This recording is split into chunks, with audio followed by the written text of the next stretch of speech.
subscribe domin samun shirye-shiryenmu a kan kare. Mun gode da kulawar.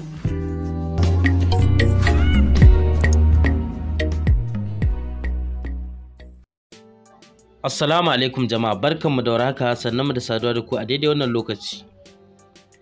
Kamar yadda kuka sani dai a cikin ƙayataccen shiri mai dogon zango wanda ake kira da labari na Adam Feroz Khan wanda aka fi sani da Presdo ya kasance yana takura ma wannan yarinya mai suna Sumayya, inda ya kasance baya ma ko mahaifiyarta biyayya, tamkar ba sirki ke so ya zama a wurinta ba.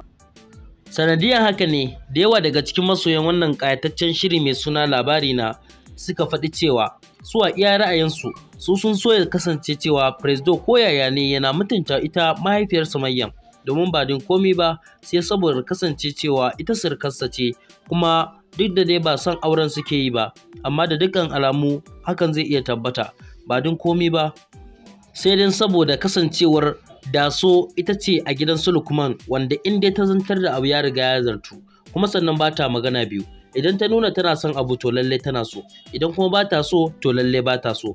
Hakan ne yasa lokacin da Lukman ya ɗauke wato Nafisa Abdullahi wanda ake kiranta da Sumayya a cikin wannan ƙayataccen shiri mai dogon zango wato labari na. Bayan sun shiga kamar yadda kuka sani ya kasance ita Daso ta nuna cewa ba ta son, sai dai ba wai ba ta ƙaunarta ba ne gaba ɗaya.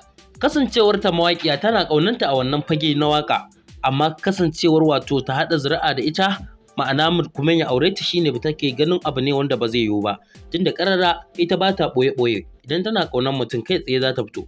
Tirƙash, lamari ya dawo sabuwa, Lukman ya shiga cikin cakwakiya. Allah sarki, idan muka koma ɓangaren Mahmud ya zama abin tausayi, saboda ba don komi ba waɗannan matasa wanda yake bi suna shaye-shaye tare ba za su kai shiga ko ina ba sai su halakar da shi, wato su lalata mai tarbiya. Kafin nan dai kai tsaye yanzu nan za mu dan samu ku wani jawabi da babban darakta yake mai muhimmanci. A'udhu billahi minash shaitanir rajim, bismillahir rahmanir rahim, wassalatu wassalamu ala rasulillah wa ala alihi wa sahbihi wa tabi'in bi ihsani ila yawmiddin. Jama'a assalamu alaikum. Kamar yadda na faɗa na ce ina so zan ɗan yi magana akan abin da ya faru tsakanin Sadiya Haruna da kuma hukumar Hizba. Lallai Allah ya yi gaskiya da yake cewa hal yastawi allazina ya'lamuna wal ladzina la ya'lamun, shin za ku daidaita tsakanin waɗanda suka kasance suna da sani da kuma waɗanda suka kasance ba su da shi? Hakika hukumar Hizba ta nuna cewa hukuma ce wadda a yanzu ainihin take da shugabanni waɗanda suke da ilimi kuma suka san wato ainihin yadda za su tafi kastar da dukkan mutumin da ake so a kirawo shi zuwa wani tafarki madaidaici. Wato lallai sai na jinjina wa hukumar Hizba akan wannan lamari. Muna fata laifuffuka da yawa waɗanda ake yi a wannan jiha tamu ta Kano, hukumar Hizba ta rika ɗaukar matakai ire-iren waɗannan, maimakon a ta kai mutum kotu a tozarta shi a yi wasu abubuwa wanda dukkanin mun sani shi ma dai doka ce ta tanada, ba wai bata tanada ba, amma yanzu canza wannan tsarin da aka yi na ainihin dawo da hankalin wanda ya bazama zuwa wani guri, hakika wannan shine abin da hukumar Hizba ya kamata ta rike gam ga matasanmu da 'yan matanmu da magidantanmu, a kallon laifinka a ga meye ma root da ya sa ka aikata laifin.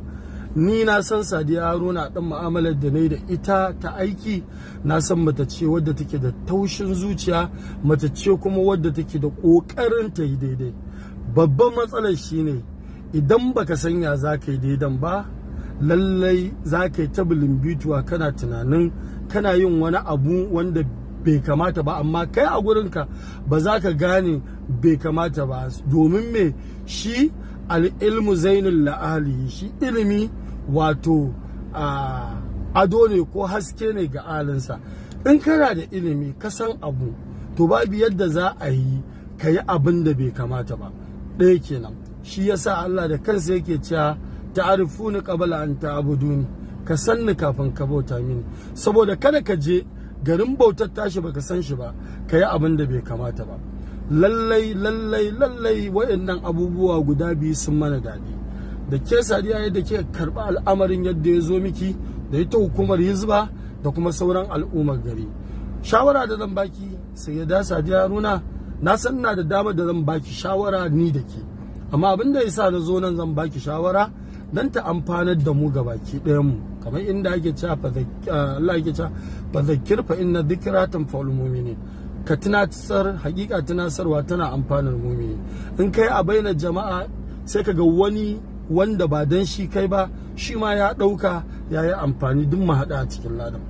Lallai kar ya zamana wannan abin da ya faru ya zamana an yi kwangwabakon baya. Hakika wallahi tallahi idan masoya kike nema, idan masu siyan kayanki kike nema, to yanzu ne zaki samu, yanzu ne zaki samu masoya na hakika waɗanda suke son ki saboda Allah kuma za su sai kayanki saboda Allah. Kayanki da kike sayarwa kaya ne wanda lallai ana buƙatar a addinance ma a sai da su, kayan tsafta da kayan gyaran jiki da kayan abin da ya shafi amare da masu aure da sauransu. Amma lallai tsarin da aka bi gurin tallansu shine yake bayuwa zuwa abin da zai tabbata na haramci. Amma yanzu yadda kika ɗauko al'amuranki, yadda kike tallan al'amuranki, da yadda muna fata a ci gaba da zuwa neman ilimi, ba ke kaɗai ba, dukkaninmu nan mu koma karatu, mu je mu san haƙƙin Allah a kanmu, haƙƙin Allah a kanmu, haƙƙin kasuwancin da muke yi a addinance da kuma haƙƙin al'umma a kanmu. Ya kamata lalle mu koma. Ubangiji subhanahu wata'ala ya gafarta mana abin da muke na kuskure. Dukkaninmu nan ba ma'asumai bane ba, muna kuskure, muna fata Allah Ubangiji ya gafarta mana, saboda sharaɗi na tuba a cikin kuskure da kake, ka yadda ma kuskuren kake, ka gane kuskuren kake yi, sannan ka yaƙi ka ce na tuba, sannan gobe ba zan ƙara koma ba, kamar yadda mai alari ya ce ko wa shuruɗin tawbata annadama alama fata annadama alama fata, kai nadama a bisa abin da ya wuce kuma ba za ka koma zuwa gare shi ba. Wannan shine sharaɗin tuba kamar yadda mai alari ya kawo. Ubangiji Allah, Ubangiji ka gafarta mana, muna muku jinjina hukumar Hizba, muna miki jinjina Sayyida Sadiya Haruna, muna muku jinjina al'ummar jihar Kano. Muna roƙon Ubangiji Allah ya tabbatar da digadiganmu akan siratal mustaqim, sannan Allah ka taimaki musulunci da musulmai, Allah ka dammarar da kafirci da kafirai. Ubangiji Allah duk inda musulmi suke a duniya, Allah ka ba su kariya, Allah ka ba su sabati, Allah ka ba mu imani, Allah ka ba mu ƙaunar juna, Allah ka fidda mu daga dukkan wani kangi.